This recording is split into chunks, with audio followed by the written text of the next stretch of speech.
Friends, welcome to our channel. Satyabhama serial next ఎపిసోడ్లో ఏం జరగబోతోందో ఈ వీడియోలో చూసి తెలుసుకుందాం. నందినిని చీకొట్టి పక్కకి వెళ్ళిపోయిన హర్ష అసలేం జరిగింది అని తెలుసుకోవడానికి ఈ వీడియోని స్కిప్ చేయకుండా ఎండ్ వరకు చూసేయండి. నందిని హర్షలిద్దరూ వాళ్ళ శోభనం గదిలో ఉంటారు. అప్పుడు హర్ష నందినికి ప్రేమగా ముద్దు పెట్టడానికి దగ్గరికి వస్తుంటే అప్పుడు నందిని నాకు ఒక డౌట్ అని చెప్పి నువ్వు ఇలానే మైత్రికి కూడా కిస్ చేసినావా అని అడుగుతుంది. అప్పుడు హర్షకి కోపం వచ్చి ఛీ నీ బుద్ధి మారదు అని నందినిని ఒక్క తోపు తోసి పక్కకి వచ్చేస్తాడు. అప్పుడు నందిని చెప్పు హర్ష, నేను అడిగిన ప్రశ్నకి సమాధానం చెప్పు అని అంటుంది. అప్పుడు హర్ష ఇలాంటి ప్రశ్నలు ఇలాంటి టైంలో అడుగుతారా అని అంటాడు. అప్పుడు నందిని నేను అడిగిన ప్రశ్న తప్పే అయి ఉండొచ్చు, కానీ నాకు అడగాలనిపించింది కాబట్టి అడిగేశాను.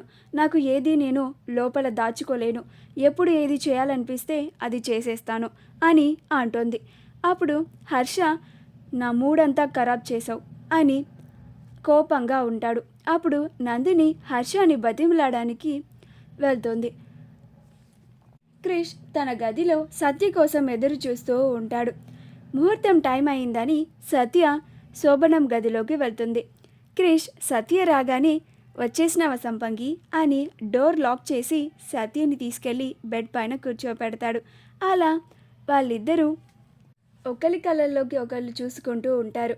అప్పుడు క్రిష్ సత్యకి ముద్దు పెట్టడానికి దగ్గరికి వస్తుంటే అప్పుడు సత్య ఆగు బాబు అని ఈ పాలు ఇద్దరు సగం సగం తాగాలంట, అమ్మమ్మ మరీ మరీ చెప్పి పంపించారు అని ఆ పాల గ్లాస్ని క్రిష్కి ఇస్తుంది. అప్పుడు క్రిష్ ఈ పాల గవన్నీ తర్వాత సంపంగి ఒక్క ముద్దివ్వు ప్లీజ్ అని సత్య దగ్గరికి వస్తూ ఉండగా సత్య అక్కడి నుంచి వచ్చేస్తుంది. అప్పుడు క్రిష్ సత్య వెనకాల పరిగెత్తుకుంటూ వస్తాడు. అలా వాళ్ళిద్దరూ చాలా ఆనందంగా గడుపుతూ ఉంటారు.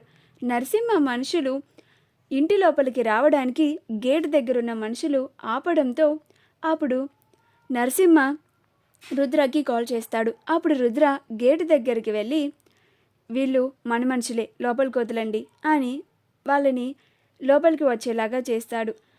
ఎక్కడ కొన్నారు ఎర్ర కండువలు, చాలా బాగున్నాయి అని రుద్ర ఇంకా పక్కకి వచ్చేస్తాడు.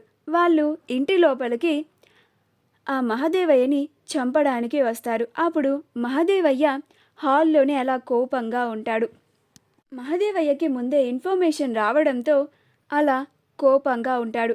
వచ్చిన మనుషులు మహాదేవయ్యని హాల్లో చుట్టుముడతారు. అప్పుడు మహాదేవయ్య ఆ వచ్చిన వాళ్ళందరినీ చితక్కుమ్మేస్తాడు.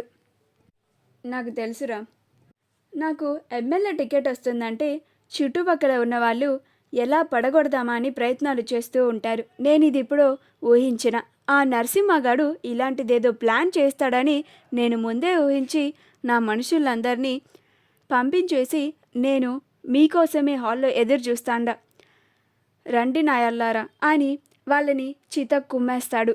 ఇదంతా రుద్ర సైడు నుంచి చూసి బాపుకి ఎట్లనో తెలిసిపోయింది. నేను కొన్నాళ్ళు ఇలా ప్లాన్ చేయడం ఆపాలి, లేకపోతే నా మీద బాపుకి డౌట్ వచ్చేస్తుంది అని సైలెంట్గా తన రూమ్కి వెళ్ళి పడుకుంటాడు. మహాదేవయ్య సైలెంట్గా వాళ్ళందరినీ ఫినిష్ చేసేసి తన గదిలోకి వెళ్ళిపోతాడు. ఎక్కడ శబ్దం చేస్తే క్రిష్ తన గదిలోంచి బయటికి వస్తాడు అని మొత్తం నిశ్శబ్దంగా ముగిచ్చేస్తాడు.